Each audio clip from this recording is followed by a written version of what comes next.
All right, so most of us think we need a farm to grow food for your family. You don't. I am Toni. I grow here in Central Florida and we have less than an acre. And I wanted to shift your mindset today. It isn't about how much land you have. It's actually about planting with intention. Most of us are just throwing seeds in the ground and just hoping for the best. We're guessing.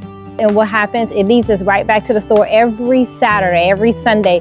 We back out there buying the same things, sweet potatoes, carrots, things that we should be growing in our backyard.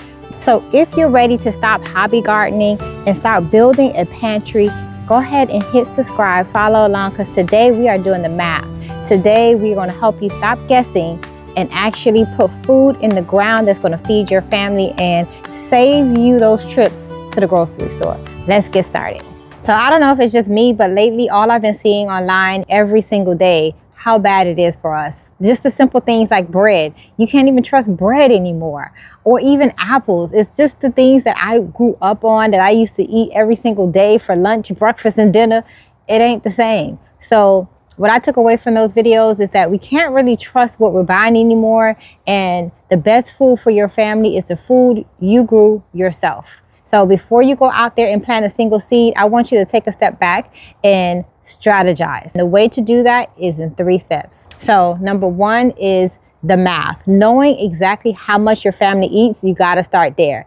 Number 2 is tripling the plants because it's going to get eaten by bugs or the heat or any quick hurricane going to take it out. Number 3, doesn't matter where you are in the country. It doesn't matter where you are in the world.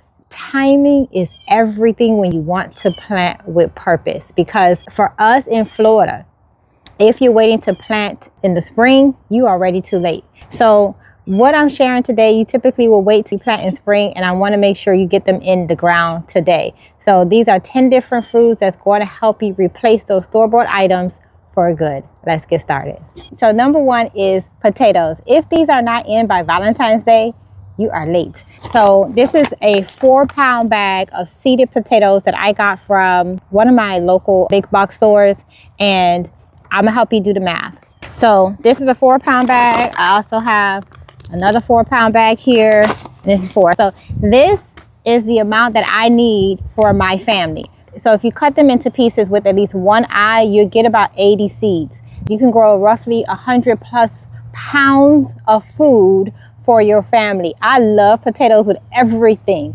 So you have to make sure you are not just putting one little bag like here and thinking you're going to feed your family with 1 bag of potato. So you don't need to put them in the ground. They actually do better in grow bags because they're easier to harvest. I learned the hard way harvesting potatoes from the ground. So I actually prefer them in grow bags. If you don't want to buy seeded potatoes, you can get the organic potatoes from the store. If your family eats 2 pounds of potatoes a week, that 1 session of planting will cover you nearly a year. I personally think my family eats 3 times the amount of an average family. This is why I garden. Have y'all seen my husband? This is why I garden. All right. And he make babies just like him. Number 2, I have carrots. I also have some beautiful carrots here. February is the last call. Now, for an average family, you need about 360 carrots. I know that sounds crazy, but if you do the math, if your family eats 1 bag of carrots a week, that's about 12 carrots. Over 3-month sessions, that's 150 carrots just for a side dish. If your kids, like mine, snack on them, that's easily 300 carrots. So to do the math, you need a 10-foot row, at least 2 inches apart. That is about 60 carrots per row. So just make sure you are planting enough. I have 3 toddlers, 3. This is like candy. So I want to make sure I continue to put down more carrots. So February is your last time. So number 3 is yard long bean and pigeon peas, or the way you want to go. I love pigeon peas in our yard. So I know a lot of us are against beans because you got to plant quite a few to get your harvest. But if you're planting the right ones, they actually not only love the heat and the humidity, it's going to give you enough for your family. So let's do the math. So for beans, you need about 12 plants to get 1 family side dish every few days. Now, my favorite is pigeon peas. You only need about 3 bushes because they will produce several pounds of high protein dry beans. So for our yard long beans, that 12 beans will give you about 2 to 3 pounds of beans per week. If you dehydrate it, if you don't want to eat them fresh, you can build enough for your winter pantry. Now for your pigeon peas, you can keep going at it and taking from it and collecting it over time and building your pantry that way. That is the best way, so I don't have to buy beans from the store. Before we continue to number 4, I want to hear from you. What are you working with? What do you want to grow this season that you're excited about and you want help to do the math? Put it in a comment. Also, if you want that personal connection where I can answer specific questions and help you troubleshoot your actual garden, we now have member-only options. I'll put the information in the description below where you can go to the next level and be rooted with us. So let's go on to number 4. So number 4 is sweet potatoes. Sweet potatoes is your insurance policy. You want to start putting your slips in now in water. So for us, this little batch right here is going to last me a week because this is how I make my baby food.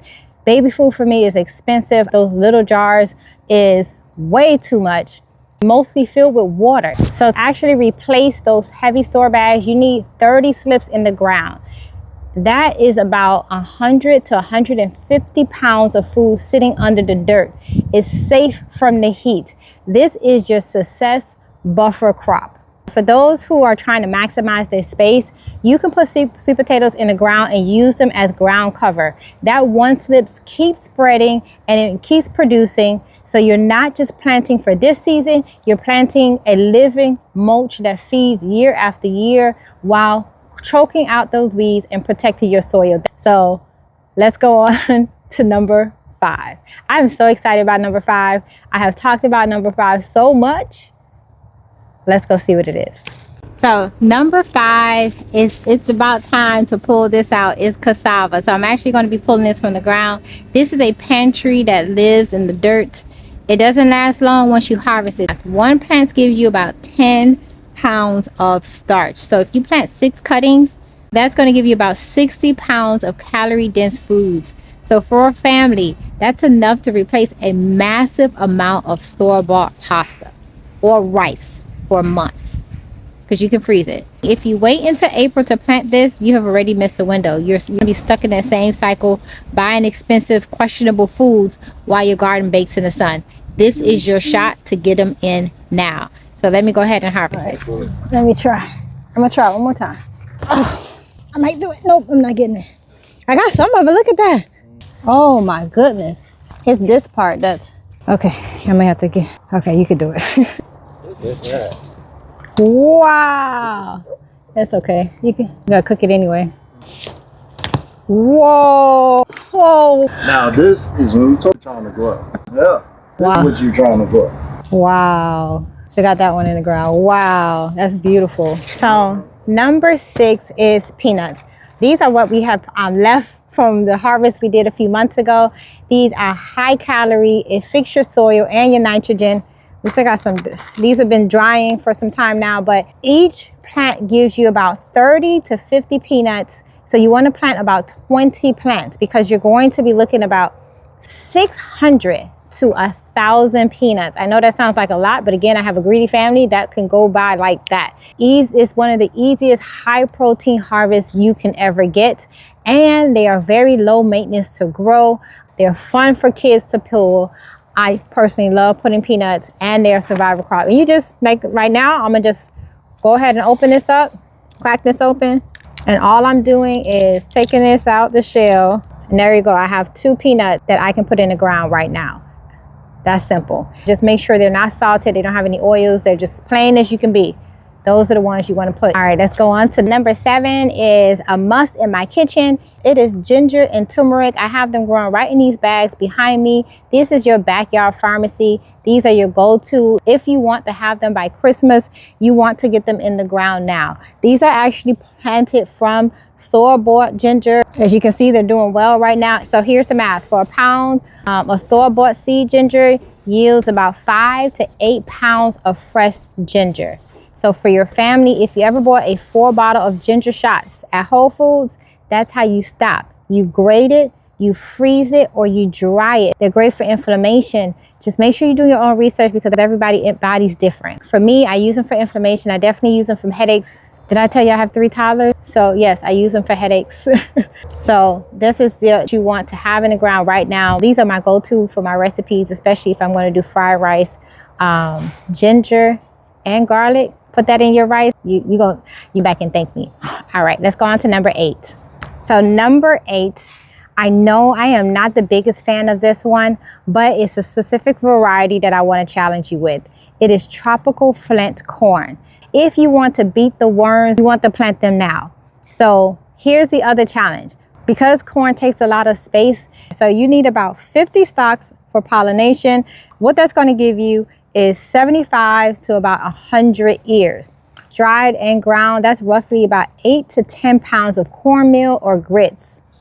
That's a lot of Sunday breakfast. So number 9 is watermelons. I have some seeds here. Also have some leftover seeds from our harvest last year. You want to plant them now if you want to beat the powdery mildew. So let's go over the math. So you want to plant 4 mounds with 2 plants each. That is going to get you about 8 to 12 melons. So, because in the summer, watermelon is medicine. That's about 10 plus days of hydration that your kids will actually drink without you begging them to drink water. Plus, you get to save nearly $100 from store-bought melons that don't have any seeds. So if you want to get some watermelons, you want to put them in the ground today. Now, did you hear me? Get them in the ground today. All right, so if you have watched any of our videos, number 10 has been in this ground for over a year now. Collard greens. So collard greens is that crop that never quits. Once it's planted once, you can harvest it for years. Make sure you keep harvesting the outer leaves. And these are in containers. 6 plants gives you about 2 to 3 pounds of greens per week if done right and put in the right space. In one season, that's about 30 plus pounds of nutrient dense food. So you can blanch and freeze what you don't eat fresh. All right, so when you stop guessing and start being intentional with your math, your garden will stop being a hobby and start being a grocery store. So remember, triple your numbers. 1 for the bugs, 1 for the heat, and 1 for the table. So if you learned something here today, and if you haven't subscribed yet, to help continue to support this channel, go ahead and hit subscribe. Share this video with another gardener that's just getting started and just throwing out seeds. Until next time, thanks for watching.